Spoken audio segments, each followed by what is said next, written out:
With a rock in hand, the temptation is almost overpowering. No one has fixed these broken windows. It is the same with the community. If we don't fix what is wrong,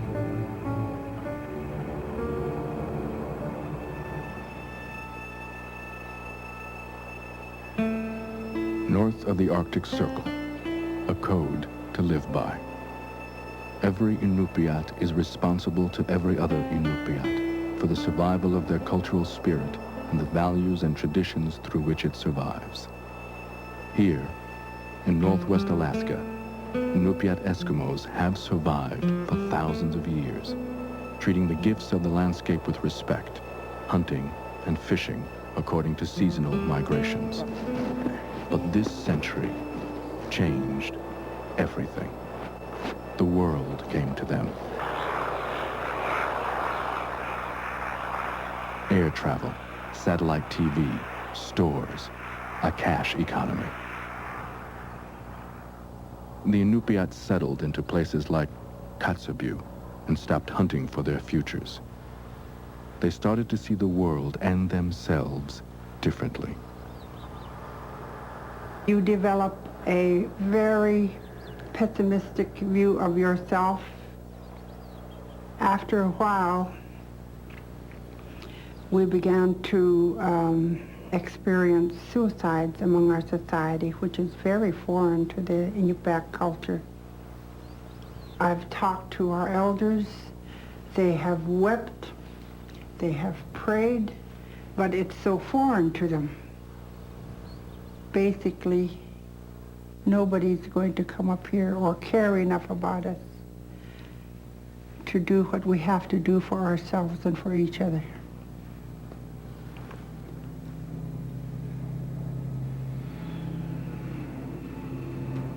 We're on our own.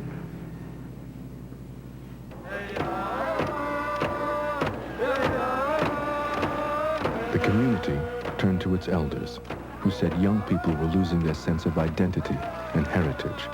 The elders drew up a list of values called Inupiat Ilikwisat. Knowledge of language, sharing, respect for others, cooperation. The values were printed on wallet-sized cards. Posters went up around town. Responsibility to others had to become a habit if they were going to survive. Family roles, hunter success, humor, responsibility to tribe.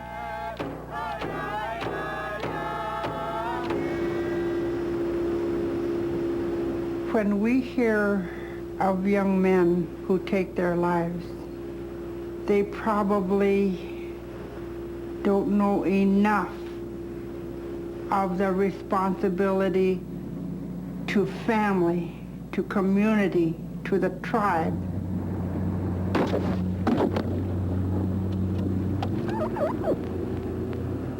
We're very dependent on seal oil.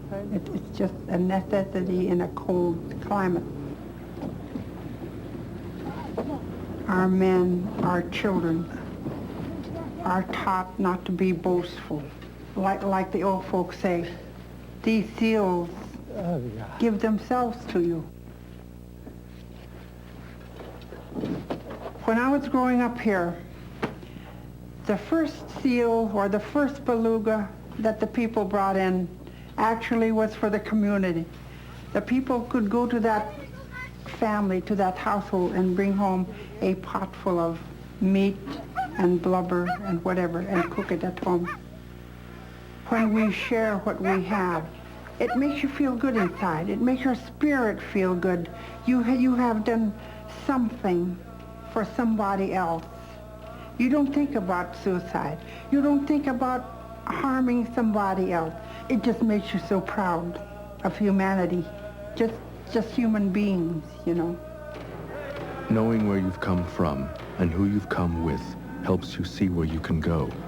Taking responsibility for that journey is the essence of Inupiat Ilikwisat.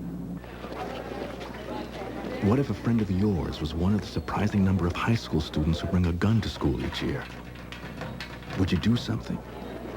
would you tell the authorities? You don't rat on your friend. If my friend had a gun, I wouldn't tell on him because, like, he's my friend. It would be kind of hard to tell, but if I really had to, I would. I wouldn't tell on him. I wouldn't, or her.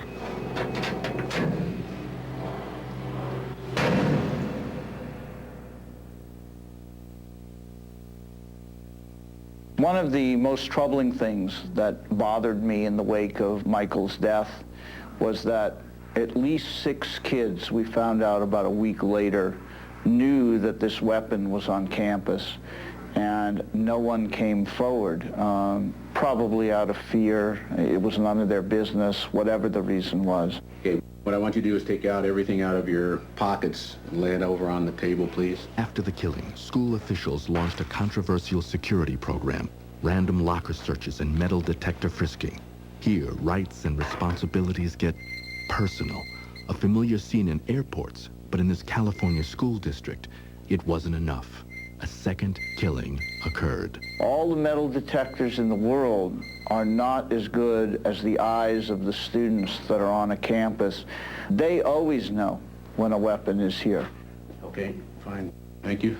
I mean, I know about it. All my friends know about it. All their friends know about it. I mean, that's why there's always so many people there to watch, because everyone knows what's going to go down before it happens. But it's, no one ever tells. It's like a code of silence. It seemed to me our task was to get kids to break this unwritten code. You guys are like going out. This is a nutrition. We just got out of class. These students are members of WARN. Weapons are removed now.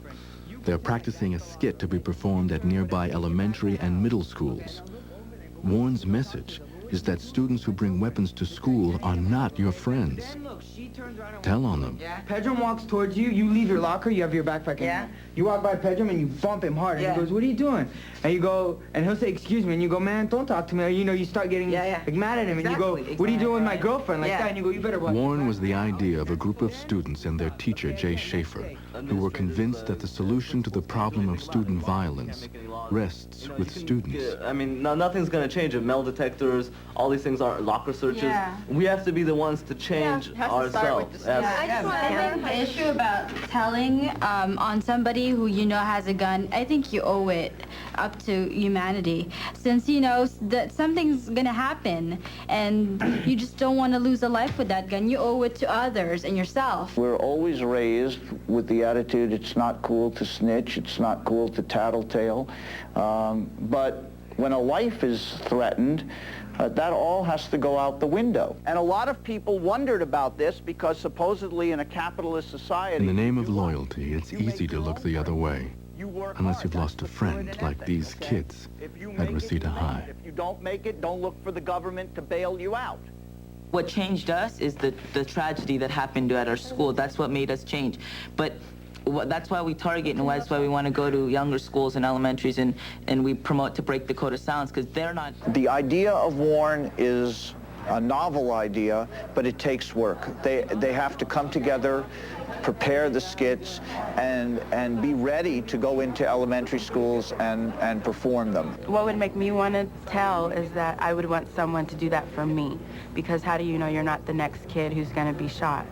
And I would want that same respect, so I would do someone else the favor, so someone might do it for me. These kids do have a normal high school life. They enjoy fun. They're involved in many different clubs and car washes and things like that. But they are students who feel that they need to give something back to their community and make it a safer community in which to live.